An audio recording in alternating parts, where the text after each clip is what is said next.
Sana yako sana album reviews ni aje, natumai uko salama. Asante sana kwa kuwa hapa na kunijoin kwa hii review na kwa hii challenge yenye niko on. Kama hujui challenge naongelea and it's your first time here, karibu sana kwanza, na if you're following the challenge ya hii series ya album reviews, much more thanks to you. Inaitwa MWE, Music Writer Exercise, which ilianzishwa na an American music critic anaitwa Gary Suarez. Hii ni the 6th year running, nimeifanya for 2 years, hii ni my 3rd year now. Na the challenge ama the exercise ni skiza an album each day ya February, album hujasikiza before, alafu andika a tweet about the album. So that is what I am doing. Na besides that, najichallenge na kufanya first listen reviews each day ya February, na hizi videos nazi-release in March. So kama unafuata chronologically on your end ni 20th March, na thank you sana for following. Na kama hujui about it, then that is what I am doing. Na kuna 19 reviews kabla ya hii, ningependa sana sana sana uzione na ni engage na wewe on the same, na kuna 8 more after this za kumalizia. So after watching this one, enda catch up na the challenge kama utaweza, and you can still see a few of them, alafu umalizie na mimi by following from now on. Kama title hii video inavyosema, na angalia album ya Maia von Lekow. Leo ni day 20th February, na saini 5:12 am, na naangalia debut album ya Maia von Lekow. Hii pia ni another project ilikuwa nisikize kitambo, actually ilikuwa nisikize 2019 when nilianza hii challenge, na at the time sikuwa na access to hizi digital streaming platforms, and on SoundCloud ilikuwa only previews za the songs kwa hii album. Alafu in 2018 nilikuwa nimeget Maya in the Big Sky, second album ya Maya. So since singeza ku access Drift, na kama umeona a few of hizi reviews nisha mention, napendanga kuzisikia zikifuatana nikiangalia previous works za the artist before niweze kuget to the most recent works. Lakini hiyo time ikabaki nimeanza na Maya in the Big Sky. Nilikuwa nimeipurchase a few months ago during event ya Access yenye ilikuwa at KNT, so nikaanza na hiyo, and then sahi nimemanage to get to Drift 2 years later. Na this is another album yenye ni from several years ago. Kumekuwa na only 2, now this is the second one. Ya kwanza ilikuwa ya Juliani from 2014. Hii ya Maya ilireleasiwa February 2013, 26th Feb 2013. The other albums nimekuwa nikifanya zimekuwa za 2020 na 2019, 2018 zikienda sana, but mostly 2020, 2019. Just another historical fact ya kumention, nilisoma somewhere that Maya had a self-titled project kabla Drift. Hiyo self-titled project ni ya 2008, ilikuwa an EP, but sasa because of the involvement of so many people kwa the project, watu walikuwa na work now, ana choose na ana prefer kusema Drift ndio debut album yake. So uko na a project yenye imetulia. Hii project ni very chilled, just as it says, it's an easy listen, na ukisikia that's the mood yenye inakuweka in, even though una feel all through the entire project imetulia. Hata kama kuna hizo moments where zina get dramatic na zinapanda juu na zinakuwa energetic, generally feeling ya Drift ni chilled, ni laid back, it's a smooth listen.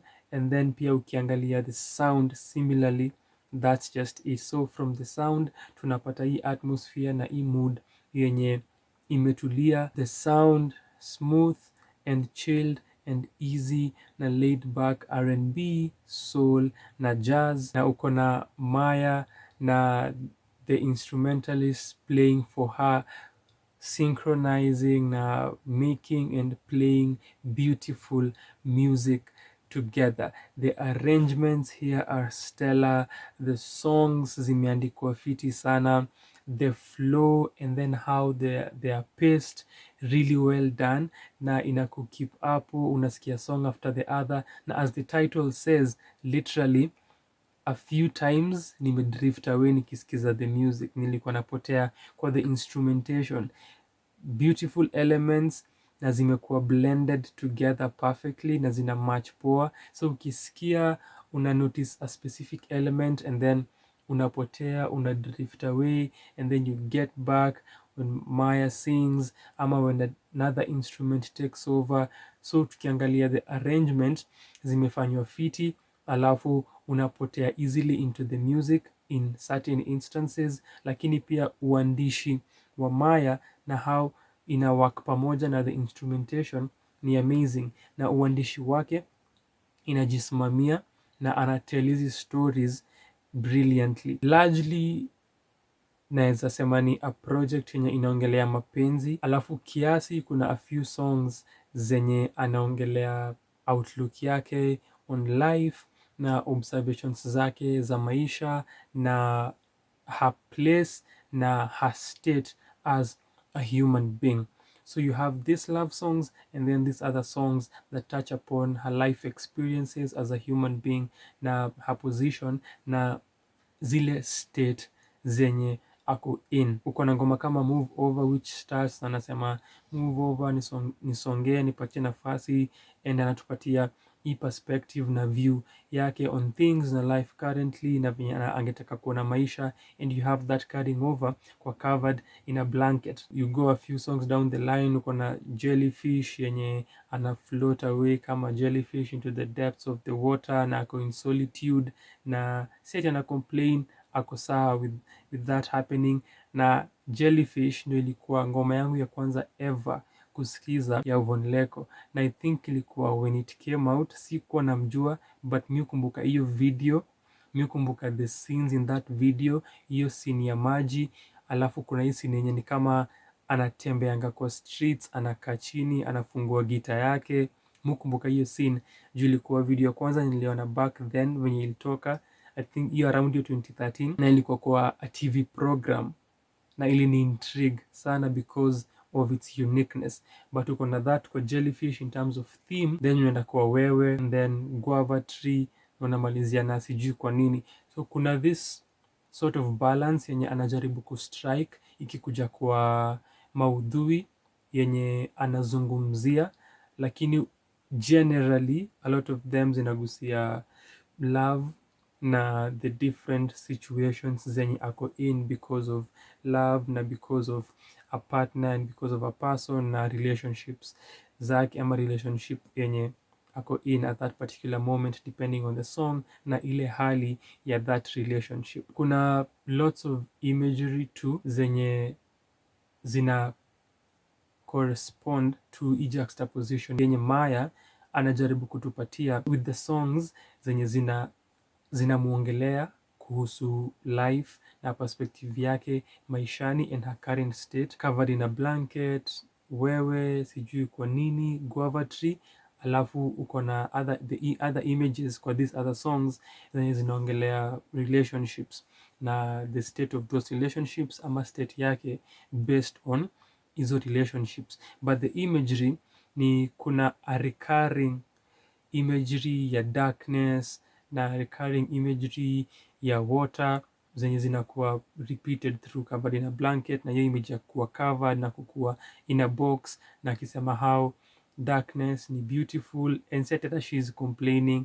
Then kuna hiyo idea my toes are not standing and they're not touching the ground, anaangalia, ana observe the world. And then kuna the aspect ya heartbreak na things could go wrong na the conflict kwa Jikomboe, akisema kuna hii beauty yenye iko hapo at the beginning, akisema how love is because ina extend from the previous song which ni Mushroom, akisema atakuwa hapo na wako pamoja kwa the warm heat na pia kwa the cold water, hawatagrow pamoja, na natumia metaphor ya mushroom ku expound on your love.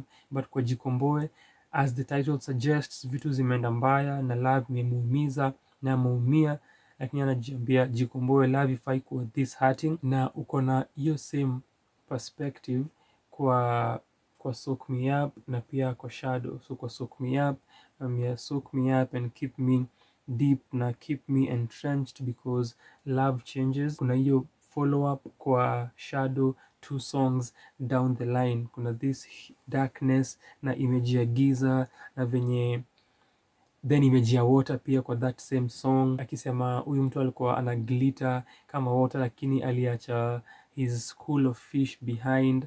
So unaona, then kuna hiyo idea ya kukufa, kukuwa taken out of water na roho yake kuvunjika as Maya sings. Na kuna hii shadow na this cloud of darkness na a change in mood na a change in the state of the relationship na venye imemu affect. So kuna hizi ideas za darkness, water na juxtaposition ya the dark moments alafu the good moments through the entire album. Juu pia ukiangalia Replay, which is song number 11, the live, it's a live performance, and then pia kuna sijui kwa nini, which is also live, because kuna these last 2 songs, song 11 na number 12 zenye ni live. Replay ni bado inagusia relationships na mintaleta kijiko, wewe kuja na hii, kuna kiatu na shule, kuna this and that, na watu kuplay their role kwa relationships. Alafu then sijui kwa nini inafit kwa the songs such as Move Over, the songs such as Covered in a Blanket na ngoma kama Wewe na Guava Tree. Though nitasema ngoma kama Wewe na ngoma kama Guava Tree sija understand how zina fit kwa the different songs na ile trajectory yenye anatuweka on na hizi ngoma za mapenzi. Just to emphasize the instrumentation, how the instrumentalists wanna play kwa drift, the solos, how they are merging together, Maya na uimbaji wake with this smooth and soft na mellow voice, and how that is carrying through her delivery na inapitisha ujumbe wake, and then how ana vocalize the melodies na how ana vocalize in different instances, zimefanywa vizuri sana. And you just sit back, you get lost in the music, una go in na una follow na una enjoy the beauty that is this body of work. Different songs na different segments of the instruments, the how jikomboe ni dramatic, alafu kuna jellyfish inakam inatulia, ina counter hiyo energy that yes, nilikuwa na hii instance yenye kulikuwa kubaya kwa mapenzi na nimepitia this heartbreak, lakini I am in solitude na niko peke yangu na I am floating away, and then inaisha beautifully because akiongelea how ana float away into the depths of her calmness, into the depths of the water na ako sawa, her voice matches that na kuna hiyo feeling ya kufloat away. You have this thing happening all through different songs when the voice ina match the instrumentation na everything ina blend perfectly kumatch the mood na kile wanazungumzia, kile Maya anaimba na anazungumzia, ina grip from Move Over, how the song starts, wana capture immediately and they take you through hadi the last 2 live songs. Ukiangalia Killer Ingredients, which ni this sort of revenge mission, whip them up in a concoction, lafu make a casualty because of causality, love imeenda sawa but you can, you know, pay back na shine viatu vyake kamelala na mpangia suti aenda impress watu wengine. So kuna hiyo revenge mission na hii kulipiza kisasi na the seriousness, the gravity of it, lakini pia kuna some humor to it in the diction and the instrumentation. The double bass inaanza, nilikuwa let's go, let's swing, let's tuende. The violin similarly ukiangalia Shadow and the violin and the keys, and this happens kwa different songs, kuna Wewe na Soak Me Up, and it's just amazing to listen to. Ikikuja kuona ukiangalia arrangement ya mziki na the playing, from that una get that the music ni live instruments being played. lakini ukiget kwa the actual live songs, track number 11 na track number 12, replay, na sijui kwa nini unanotio difference ukiangalia venye zimekuwa sound engineered on stage, cause hizo ni live performances. Sijapenda how ametuambia what replay is about, na ningependelea kama wangechop hiyo part ya kusema this song is about compatibility in relationships, tungeisikia tungeget. Ameongea kwa hiyo part and then imekuwa strange, and then kuna sijui kwa nini inaisha akiengage na the audience na wakiimba this melody pamoja na yeye, na imeisha energetically na on a high, and those two songs have that venye zinaenda zina climax. Replay kuna climax na sijui kwa nini pia inaisha with the audience participating na wanaimba na yeye, amazing. But hiyo introduction kwa replay sijaipenda, sijui kwa nini imenikumbusha a challenge na a problem muko nayo when nimeenda kwa live performances, ikikuja ni kwa how the performances ukuwa engineered. So sonically speaking inakuanga difficult kusikianga singers wakiimba na uwasikie fully, usikie the lyrics vipoa na usikie kile wanaimba about na uweze kuwaelewa. Na a year or two back tulihave hiyo convo with some friends, tukasema there is a way in which the sound engineering hufanywa yenye hui make difficult kusikiza singers vyema kwa performances. So inakuanga made worse when the singing iko done na Kiingereza. Of course amemajsoa na Kiingereza kwa sijui kwa nini, but you notice that happens a lot with the singing. Kuna some sentences and some words hausikii anasema nini clearly. Ni something uta encounter pia kwa some songs, kwa Drift venye Maya ana deliver na jinsi anaimba. Kuna some instances zenye hautamget clearly na utahave to go back to the songs ndo uweze kumsikia kenye anasema, just based on how she is singing na how ana deliver some words. So that is something nime experience, though si kwa kila songs, ni a few songs hapa na pale. Alafu pia ngoma kama Wewe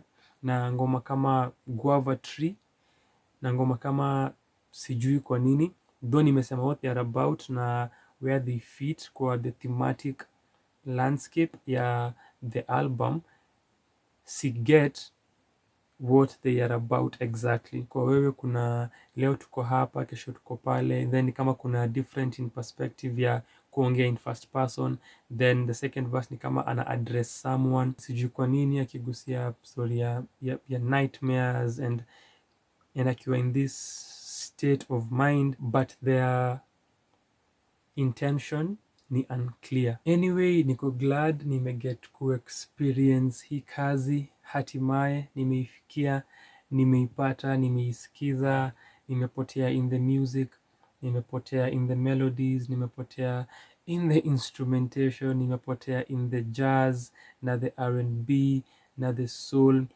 that is Drift album ya Maya von Lekow. Guaranteed ni album I'll keep on rotation kwa playlist yangu. I'll keep going back to the album because of how it sounds. Of course it's jazz, of course I will go back. Of course I'll go back. The sound imenibamba sana. Pia venye Maya anaandika, the writing is on a whole nother level. And also acha niseme some things zenye zili come to mind when it started Move Over. I thought of Amy Winehouse, alafu I think from Mushroom to the Jellyfishes and the Wewes, somewhere hapo katikati nilikumbuka Robert Glasper, alafu kwa Shadow nikakumbuka Adele, ama Adele came to mind. I just had those thoughts through those different songs kwa the album. But it's a beautiful body of work that you should listen to. Dive into the jazz na usikize vitu zinachezwa na usikize what Maya is singing and talking about. Alafu nikiangalia language kuongezea, sijui kama ilikuwa deliberate on Maya's end, because from Jikomboe, which ni ngoma ya kwanza natumia Kiswahili, song number 4, after 2 songs, song number 7 Wewe, Kiswahili pia, Swahili title, Swahili language yenye anaimba nayo. alafu after 2 songs na which ilikuwa surprising ni ngoma inaitwa Shadow. Ukicompare na the other two, hajai title na Kiswahili, lakini kwa Shadow kuna Kiswahili. So sijui kama ali intend kuzipanga hivyo, after 2 songs Swahili song, after 2 songs Swahili song, but ni pattern yenye notice replay, na sijui kwa nini zimefeel kama bonus songs. But sasa hapo the pattern inabadilika kidogo, because after Shadow, after a song ndio sijui kwa nini which iko na Kiswahili, but just an observation. Kama umesikiza hii album before, niambie what you think kuihusu, na nimesema kuna others kabla ya hii, so unaweza enda uangalie other albums zenye nimesikiza na to engage on our Kenyan music, alafu sikiza the remaining 8 ones zenye zinafuata hii. I cannot believe I have done this for 20 days straight. 8 to go, almost there at the end. Na asanti sana kwako kwa kuspend time na mimi. Consider kusubscribe na kulike kama unapenda this kind of content, and turn your notifications on uone the other remaining reviews.